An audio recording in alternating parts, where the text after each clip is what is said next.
여러분, 하나님께서 우리 삶에 개입하신다는 걸 믿으시나요? 첫 번째는 하나님의 놀라운 인도하심으로 이루어진 이삭의 결혼. 두 번째는 야곱과 에서가 보여준 전혀 다른 가치관입니다. 이 이야기들은 단순한 옛날 이야기가 아니에요. 그분은 우리가 어떤 결정을 내리는지 깊이 관심을 두십니다. 왜냐하면 우리의 선택이 영원한 운명과 연결되어 있기 때문이에요. 오늘 우리는 두 개의 이야기 속에서 그 사실을 보게 됩니다. 오늘 우리의 삶을 향한 하나님의 기별이 담겨 있습니다. 아브라함은 이제 늙었습니다. 하나님께 약속을 받은 지 수십 년. 그는 아들을 얻었고 믿음으로 걸어왔습니다. 이제 남은 건 하나, 이삭의 결혼이었어요.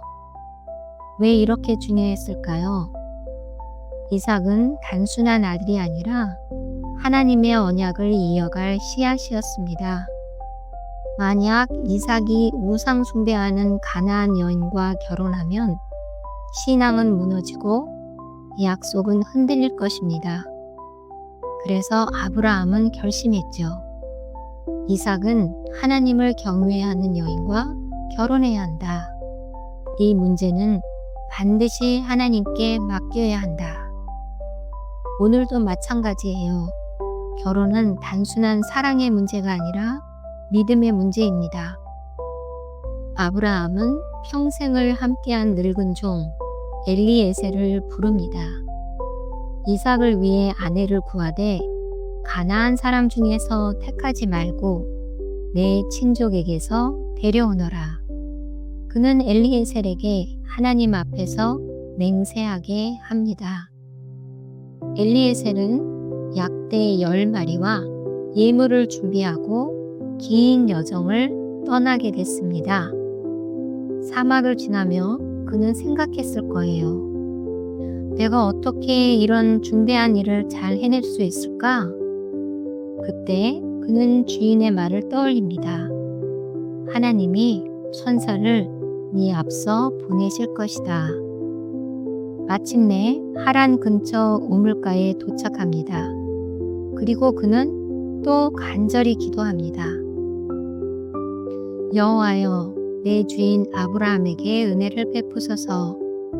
내가 우물 곁에 섰사오니 소녀에게 내가 물을 달라 하면 기꺼이 주고 낙타에게도 물을 주면 그가 주께서 정하신 자입니다.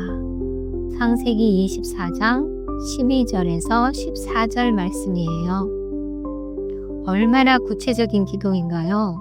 그리고 얼마나 놀랍게 응답되었는지 아시나요?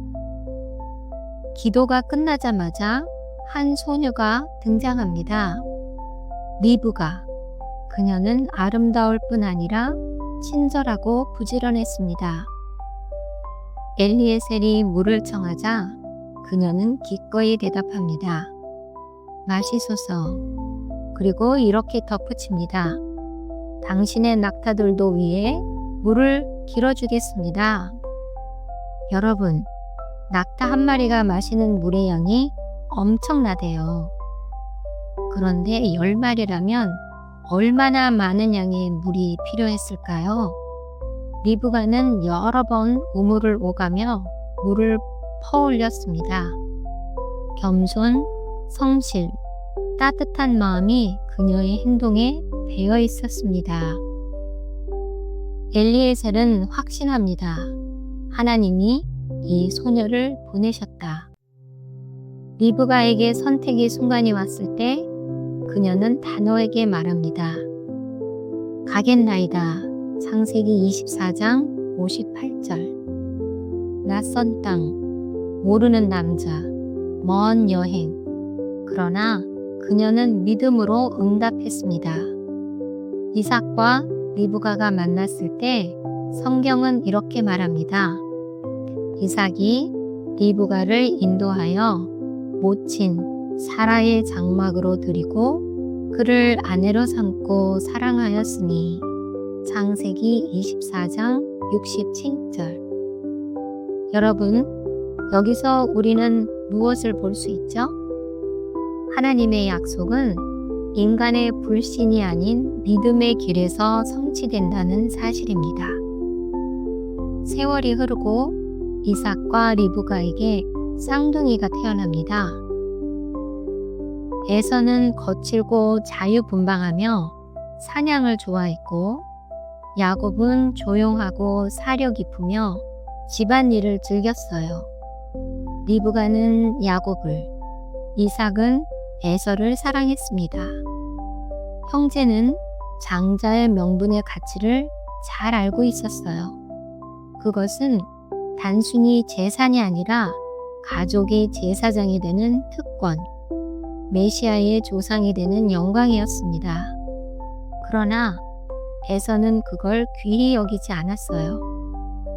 그는 현재의 즐거움을 위해 영원한 가치를 가볍게 생각했던 것입니다. 어느 날 에서가 사냥 후 지쳐 돌아왔습니다. 야곱이 팥죽을 끓이고 있었죠. 에서는 말합니다. 그 붉은 것을 좀 먹게 하라. 야곱은 말합니다. 형, 장자의 명분을 팔면 이것을 줄게. 에서는 이렇게 대답해요.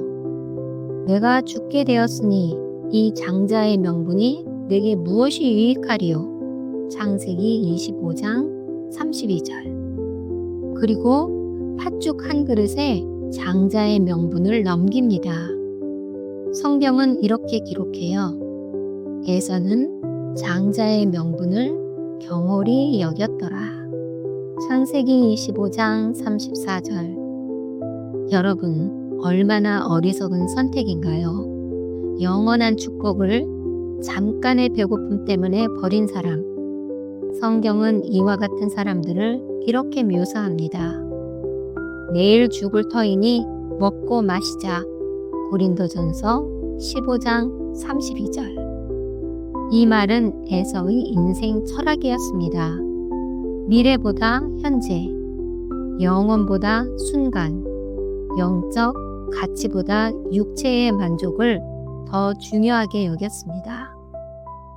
세월이 지나 이삭이 늙고 눈이 어두워집니다. 그는 에서를 불러 말합니다. 사냥하여 별미를 만들어 오라. 내가 죽기 전에 너를 축복하리라.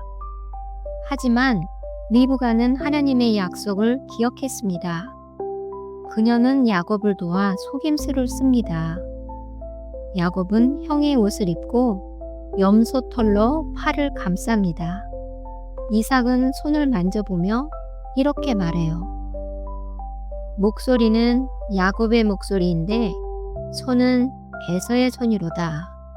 결국 야곱은 축복을 받습니다. 그 순간 에서가 돌아옵니다. 아버지여, 내게도 축복하소서. 그러나 이미 늦었습니다. 그가 가볍게 여긴 축복은 다시 돌아오지 않았어요. 이 일로 인해 야곱은 도망자가 되고 리브가는 사랑하는 아들을 다시 보지 못합니다. 하나님의 뜻은 이루어졌지만 그 길은 눈물로 얼룩졌습니다. 그 이유는 하나님의 방법을 기다리지 못한 불신과 조급함 때문이었습니다. 기도하겠습니다. 자비로우신 하나님, 순간의 만족을 위해 영원한 것을 버리지 않게 하시고 하나님의 약속을 끝까지 신뢰하게 하옵소서. 우리의 길을 인도하시는 주님을 따라 살게 하시기를 예수님의 이름으로 기도드립니다. 아멘.